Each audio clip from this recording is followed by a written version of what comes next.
moi, je veux pas gâcher la fête. Hein. D'accord. Et je suis. Déjà, quand on débarque comme ça, je suis en partie d'accord avec lui quand en fait il dit que la France est un pays quand même bien sensibilisé aux gestes barrières, bien sensibilisé à la vaccination, même s'il y a quelques personnes non vaccinées encore, 6 millions. Il y a quand même des messages clés qui sont rentrés dans la population qui sont autant d'armes pour nous tous pour faire face à cette épidémie de Covid, enfin à ce nouveau pic épidémique. Et là où je le rejoins, c'est que c'est vrai que ça sert à rien de basculer dans un misérabilisme terrible qui va saper le moral à tout le monde le mois de Noël.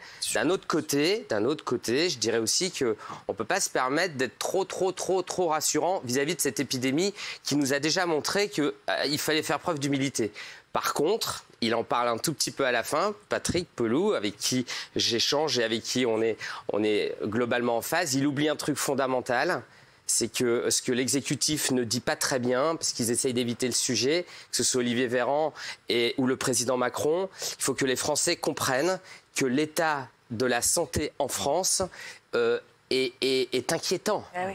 Et c'est pour ça que je suis là ce soir. Ouais. Oui, et tout à fait, Cyril, la vaccination, les gestes barrières, l'aération. Mais enfin, il le dit un peu, mais j'ai le sentiment qu'il n'a pas osé. Il y a quand même des gens qui ont besoin d'oxygène. Il y a 2 jours dans mon hôpital, 60% des lits de soins intensifs, c'était des patients Covid. Donc c'est quand même des gens qu'il faut soigner. Et il l'a dit aussi, il y a tous les autres patients qu'il faut soigner. Des malades qu'on doit opérer, des gens qui ont d'autres problèmes, des problèmes cardiaques, des problèmes neurologiques. Et ce que les Français doivent comprendre, et je suis désolé, hein, parce que c'est pas de leur faute, mais c'est pas de la mienne non plus, l'hôpital a été abandonné dans ce pays pendant 20-30 ans.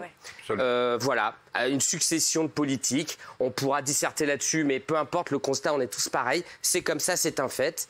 L'exécutif en a quand même pris conscience parce qu'ils ont organisé le Ségur de la santé au mois de juillet et c'était bien comme démarche.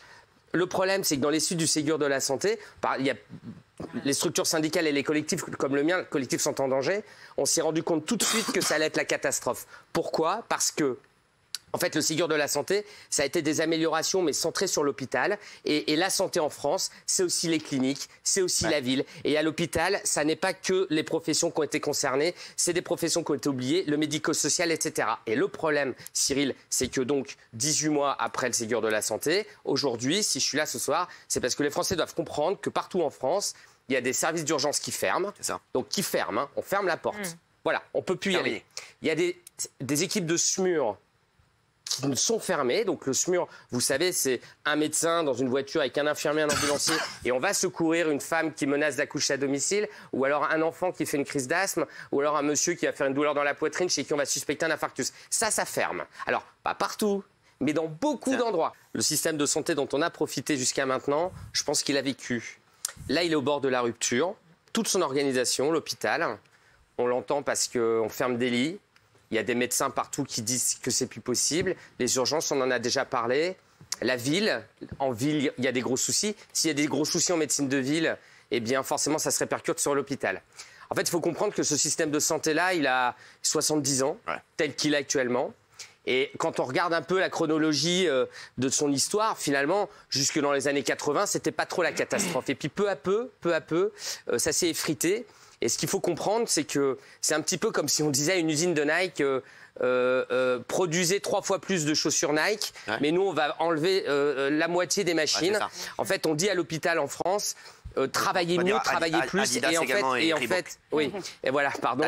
Et en fait, soyez meilleurs avec moins de moyens. Et là, alors, c'est une approche comptable un petit peu de l'hôpital, une approche, on va dire, commerciale presque. On demande à l'hôpital de produire, sauf qu'en fait, soigner des gens, c'est pas comme ça que ça se passe. Ça coûte de l'argent. Et si on essaye de trop appliquer à l'hôpital une vision marchande, c'est la catastrophe. Et c'est la catastrophe, alors, en termes de moyens, des hôpitaux qui s'abîment, mais c'est aussi une catastrophe humaine. Parce que vous devez comprendre que, par exemple, moi, je suis médecin anesthésiste réanimateur, j'ai 45 ans. Moi, j'adore mon job.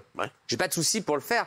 Oui, depuis le Covid, c'est un peu plus compliqué, on est un peu fatigué, tout ça. Mais si vous interrogez les soignants, en fait, ils aiment leur métier. Mais aujourd'hui, ils arrêtent ou ils démissionnent parce qu'en fait, les conditions de l'organisation de leur métier n'est plus possible. Et en fait, quand ils rentrent chez eux le soir, ils ne sont pas certains d'avoir assuré la sécurité des soins. Parce qu'en fait, l'objectif des soignants, c'est toujours de travailler en sécurité. Alors, nous, on a un seul truc à dire. C'est vrai qu'il y a eu le Ségur. Mais président Macron doit quand même rouvrir le dossier santé. Il n'y a pas le choix parce que les soignants qui sont encore en place, ceux qui sont là, il n'y en a pas assez, hein, d'abord, il n'y en a pas assez. Mais ceux qui sont là, il faut les chouchouter. Et je ne dis pas ça parce que c'est la période de Noël, mais il faut faire en sorte qu'ils ne s'en aillent pas. Et ça, il faut tout faire pour ça.